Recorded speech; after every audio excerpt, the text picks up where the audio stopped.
Thank you. Good morning, everybody. So today I'm going to be focused on our Eskay Creek revitalization project, which is a past-producing mine located in the Golden Triangle of Northwest British Columbia. Skeena is listed on the TSX and the New York Stock Exchange under the ticker SKE. So first, our property locations were located in Tahltan Territory, which is the First Nations group that we work with there. We have two past-producing mines, Snip and Eskay Creek. We acquired both of them from Barrick.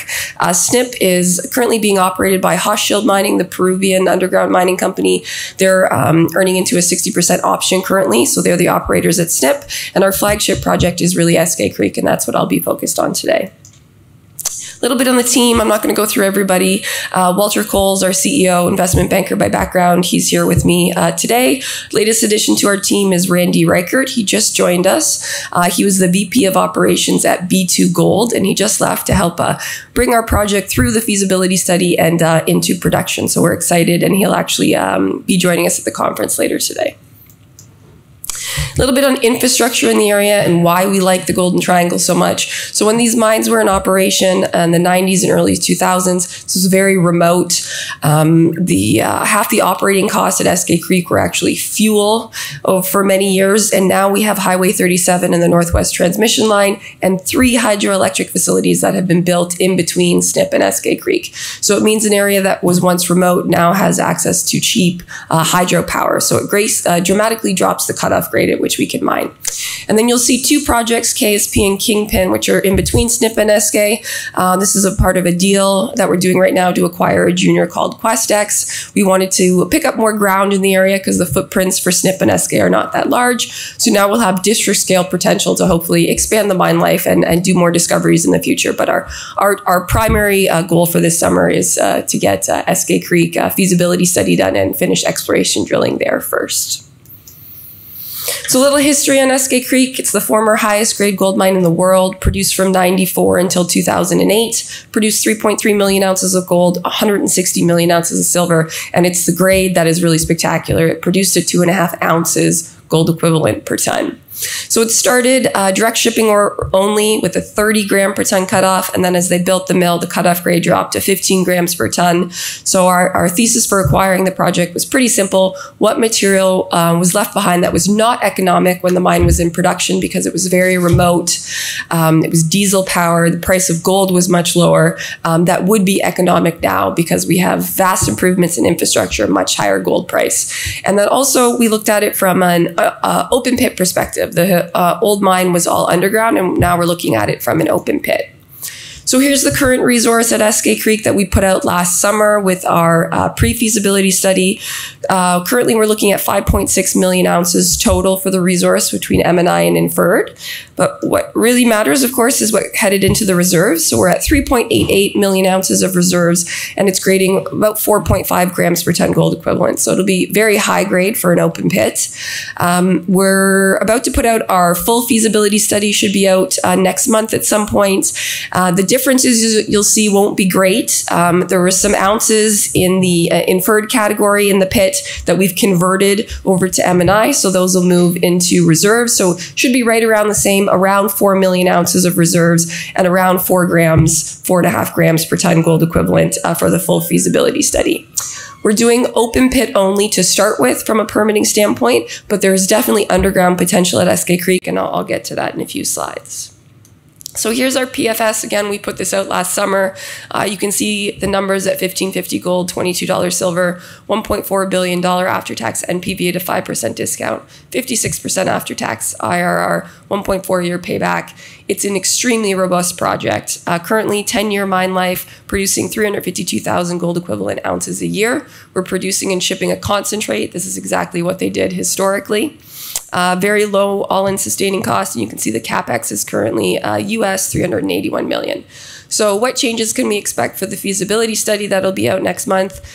Everyone's aware of the inflation, so it should be at more like 500 million US approximately, I think. We're not as affected by inflation as greenfield sites are because we have so much infrastructure on site. We have a camp that can house 220 people. We have road access. We have the hydro facilities. We have a fully permitted tailing storage facility with ample capacity. So not as affected as a greenfield site on the inflationary side. The number of ounces is going to increase per year, so we're going to go from 350 closer to 400,000, which means that the mine life is going to shrink slightly, but we have a jam-packed season of exploration drilling ahead where we can backfill the end of the mine life. So one thing I just wanted to point out on the project layout side, I mentioned we have a fully permitted tailings storage facility. This has ample capacity for all the tailings that we envision in the mine plan. And most importantly, it's already permitted. So that's a big check mark when you're going through the permitting process in Canada. That's usually one of the most difficult things to permit. In terms of exploration potential, I mentioned we've got quite a bit. So thus far, Skeena has only been focused on infill drilling. So we inherited about 500,000 meters of assay data from Barrick. And as a geologist, it's very frustrating. You'd see drill holes that ended in 7-gram material, and they just left it because the cutoff grade was 15 grams per ton. So we had a lot of holes like that across the project. So we did infill drilling, and that's how we've been able to get our current 5.6 million ounce resource. But we've never done systematic exploratory drilling for open pit style mineralization across the project as a whole until this summer. We did a bit of it at the end of last season, had a few hits, but this is the first season we're doing systematic 60,000 meters of exploration drilling.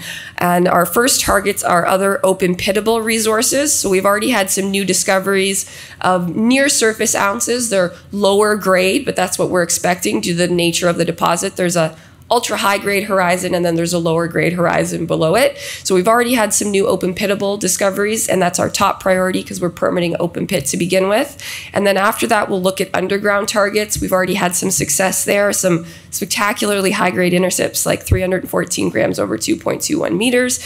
And then finally, we're going to test the depth potential. So you can see there on the bottom left, it says the contact mudstone horizon. That's the historic horizon that produced the 2.5 ounce per ton material.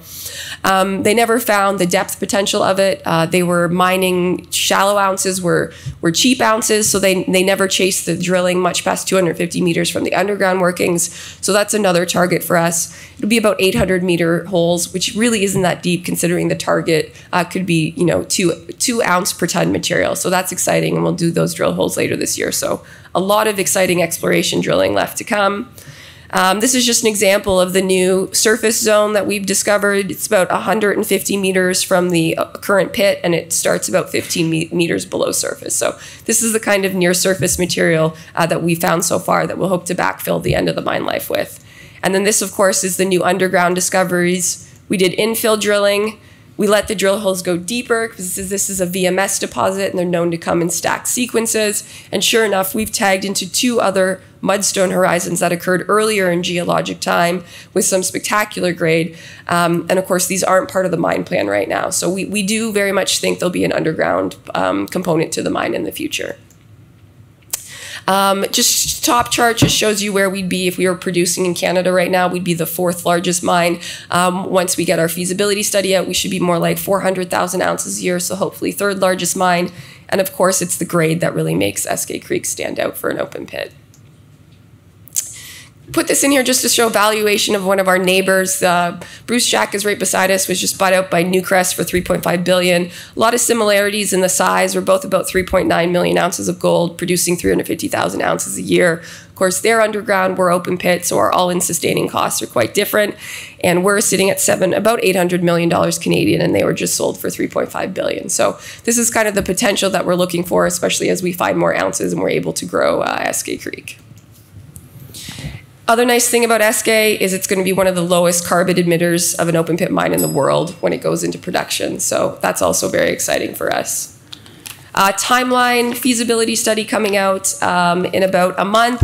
We'll have our impact benefits agreement out later this year, exploration drill results out all summer, and then finally we'll announce project financing at the end of the year. So last is our capital structure slide. Walt and I are here. If you have any questions, please come find us. Thank you.